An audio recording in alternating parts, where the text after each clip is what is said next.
जय हिंद साथियों, DS Rajput education में आपका स्वागत है। तो दोस्तों आज अपन लोग हिंदी के कुछ टॉप 10 क्वेश्चन देखने वाले हैं। तो दोस्तों अगर आप लोग किसी भी कॉम्पिटिटिव एग्जाम्स की तैयारी कर रहे हैं और दोस्तों आप लोग एग्जाम्स को क्रैक करना चाहते हैं तो दोस्तों आप लोग इस 10 क्वेश्चन के आंसर ज़रूर दीजिएगा ताकि आपको भी अपनी तैयारी का पता चल सके दोस्तों कि आप लोगों की तैयारी कैसी है। तो दोस्तों आपको क्या करना है, 10 क्वेश्चन है, 10 क्वेश्चन में से आप लोगों के सामने जितने भी क्वेश्चन आते हैं सबका आंसर आपको कमेंट करना है और आपको लास्ट में अपने नंबर काउंट करके ज़रूर बताना है। जैसे 10 क्वेश्चन है तो 10 क्वेश्चन में अगर आपने 5 क्वेश्चन को सही किया है तो आपको 5 लिख करके ज़रूर कमेंट बॉक्स के माध्यम से भेजना है। और दोस्तों आपको बता दें, अगर आप लोग अपने माता पिता का पैसा सही जगह खर्च कर रहे हैं और आप लोग अपने माता पिता का जो है सपना को साकार करना चाहते हैं और आप लोग स्वयं का जो सपना है कि एक सरकारी या गवर्नमेंट जॉब हमें प्राप्त हो, तो दोस्तों आप लोगों की तैयारी कैसी है और आप लोगों के सामने दूध का दूध और पानी का पानी हो जाएगा ताकि आप लोग एग्जाम्स को क्रैक करने में किसी भी प्रकार की आपको कोई दिक्कत ना हो। तो दोस्तों चलते हैं, वीडियो को स्टार्ट करते हैं और इस सेट को आप लोग एक्सेप्ट करिएगा और हर एक क्वेश्चन को ईमानदारी पूर्वक करते चलिएगा। हम आपको इसके आंसर भी बताएंगे और उसका सॉल्यूशन भी बताएंगे, ठीक है। केवल आपको पहले आंसर देना है। तो चलें पहला क्वेश्चन स्टार्ट करते हैं। भिन्न अर्थ वाला शब्द आपको बताना है। आत्मजा दिया हुआ है, नंदिनी दिया हुआ है, भार्या दिया हुआ है और आपके सामने कन्या दिया हुआ है, ठीक है। तो अब इन चारों ऑप्शनों में से जो भी आपको भिन्न अर्थ वाला यानी अलग लग रहा हो वो आपको बताना है, ठीक है। तो जल्दी से कमेंट कर दीजिएगा इसका राइट आंसर। तो दोस्तों आपको बता दें, इसमें भिन्न अर्थ वाला शब्द आपको बताना था। तो दोस्तों आपके सामने जैसा कि आप लोग देख पा रहे होंगे कि यहाँ पर आत्मजा दिया हुआ है, नंदिनी दिया हुआ है और कन्या दिया हुआ है। ये किसके पर्यायवाची हैं दोस्तों?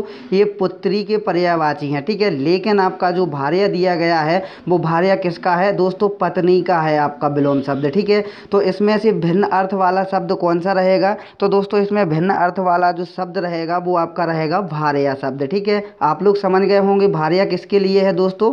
ये है एक पत्नी के लिए, ठीक है। प्रयुक्त किया जाने वाला शब्द है भार्या। और आत्मजा हुआ, नंदिनी हुआ और आपका कन्या हुआ, ये किसके लिए है? ये पुत्री के लिए है, ठीक है। तो आप लोग इसका आंसर भी समझ गए होंगे और हो सकता है आपने इसी आंसर को भी लॉक किया हो दोस्तों। ये कई एग्जामों में पूछा गया है। नेक्स्ट क्वेश्चन आपके सामने अब यहाँ पर पूछा जा रहा है, समास का अर्थ है। समास आप लोगों ने पढ़े होंगे, लेकिन आपको समास की अगर परिभाषा पढ़ी होगी तो आप लोग इसका आंसर दे पाएंगे। तो समास का अर्थ आपको बताना है क्या होगा? संक्षेप, विक्षेप, विस्तार या फिर नवीन अर्थ। तो समास का जो अर्थ है वो आप लोग बताइएगा जल्दी से कमेंट करके, ठीक है। तो दोस्तों समास का जो अर्थ होता है यानी समास यानी संक्षेप, ठीक है। अपन लोग इसको सरल भाषा में क्या कह सकते हैं? इसको अपन लोग कह सकते हैं संक्षेप। समास यानी क्या? संक्षेप, ठीक है। तो याद रहेगा। नेक्स्ट क्वेश्चन देखेंगे अपन लोग। नेक्स्ट क्वेश्चन में पूछा जा रहा है कि निम्न शब्द में अधिकरण कारक का प्रयोग हुआ है। तो अधिकरण कारक का प्रयोग किस में हुआ है दोस्तों वो आपको बताना है। इसका सही आंसर क्या होगा? तो जैसा कि आप लोग देख पा रहे होंगे, वाहनारूढ़ दिया है, गंगा जल दिया है, सत्ताधीश दिया है और रेखा चित्र दिया है। तो अधिकरण कर्ता ने कर्म को इस प्रकार से आपने पढ़ा होगा। जब हम आपको सारी की सारी चीज़ें एकदम अलग से पढ़ाएंगे उसमें हमने आपको बताया है दोस्तों, इसकी वीडियो भी पहले से ही प्रोवाइड करा दी है। तो अब आपको अधिकरण कारक का बताना है। वाहनारूढ़ में होगा गंगा जल, सत्ताधीश या रेखा चित्र। तो दोस्तों आपको बता दें, वाहनारूढ़ जो शब्द है वो वाहन पर आरूढ़ यानी कि सवार शब्द में अधिकरण कारक है। अधिकरण में क्या आता है? मैं, पर या ऊपर, मैं, पर या फिर ऊपर, ठीक है। तो यानी कि वाहन, वाहनारूढ़ यानी वाहन पर, ठीक है। तो पर आ रहा है तो आपका राइट आंसर क्या हो जाएगा? वाहनारूढ़ में आपका अधिकरण कारक का प्रयोग किया गया है, ठीक है। तो आप लोग अच्छे से समझ गए होंगे इसका भी राइट आंसर। और आपने भी अगर इसी आंसर को लॉक किया था तो दोस्तों आप लोग अपना 1 नंबर ऐड कर लीजिएगा। नेक्स्ट क्वेश्चन है आपका, महावीर प्रसाद द्विवेदी ने आदिकाल को क्या संज्ञा दी है? तो जो महावीर प्रसाद द्विवेदी जी थे इन्होंने आदिकाल की संज्ञा का क्या नाम दिया है? चारण काल, आदिकाल, वीरकाल या बीज वपन काल। तो दोस्तों बताइएगा, ये क्वेश्चन हर एक एग्जामों में पूछे जाते हैं तो आप लोग इसका आंसर दीजिएगा। तो दोस्तों आपको बता दें, जो आचार्य महावीर प्रसाद द्विवेदी जी थे इन्होंने आदिकाल को बीज वपन काल की संज्ञा दी हुई थी। तो कौन सा ऑप्शन होगा? चौथा विकल्प होगा आपका, ठीक है। तो आशा करूंगा आपका 1 नंबर पक्का हो जाएगा। आपने इसको भी अच्छे से देख लिया होगा। और दोस्तों जो क्वेश्चन आपको महत्वपूर्ण लगे उसको आप लोग नोट्स बनाते जाइएगा और उसको लिखते चलिएगा, ठीक है। नेक्स्ट क्वेश्चन, अति सुदो स्नो को मारा गया, ये किसकी पंक्ति है? बहुत ही फेमस पंक्ति है और लगभग सभी एग्ज़ामों में पूछी जाती है, क्योंकि दोस्तों जितने एग्ज़ाम्स होते हैं उन सभी में आपको हिंदी ज़रूर पूछी जाती है, ठीक है। और हिंदी में ऐसा नहीं हो सकता है कि ये पंक्तियाँ ना पूछी गई हैं। अति सूदो स्नेह को मार्ग है, ये किसकी पंक्ति है? आलम की, बोधा की, ठाकुर की या फिर घनानंद की। तो दोस्तों इसका भी राइट आंसर दीजिएगा। तो आपको बता दें अति सूदो स्नेह को मारक है, ये जो पंक्ति हैं इनके जो रचयिता हैं वो रीतिकालीन कवि हैं। कौन से? रीतिकालीन कवि कौन दोस्तों? वो भी बताइएगा आप लोग जल्दी से। क्या राइट आंसर होगा? वो हो जाएगा घनानंद, ठीक है। ये घनानंद कौन से काल के कवि थे? तो रीतिकालीन कवि थे। और इन्होंने जो पंक्ति की रचना की है अति सूदो स्नेह को मार्ग है, ये इनकी पंक्ति इसी इन्हीं की हैं, ठीक है, घनानंद जी की हैं। और ये कौन से कवि थे? रीतिकालीन कवि थे। तो इसका भी आंसर आप लोग समझ गए होंगे। नेक्स्ट क्वेश्चन है मधुशाला की रचयिता कौन है? ये क्वेश्चन भी दोस्तों महत्वपूर्ण है, पॉपुलर क्वेश्चन है, कई एग्जामों में पूछा भी गया है। मधुशाला की रचयिता कौन है? माखनलाल चतुर्वेदी, हरिवंश राय बच्चन, बालकृष्ण शर्मा या फिर नवीन भी इनको नाम से जाना जाता है, या राम नरेश त्रिपाठी। तो दोस्तों इसका राइट आंसर बताइएगा।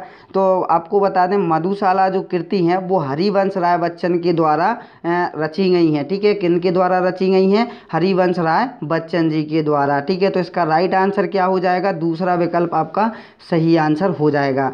नेक्स्ट क्वेश्चन है शोक किस रस का स्थायी भाव है? तो ये रस भी पूछे जाते हैं, इनका स्थायी भाव भी पूछा जाता है।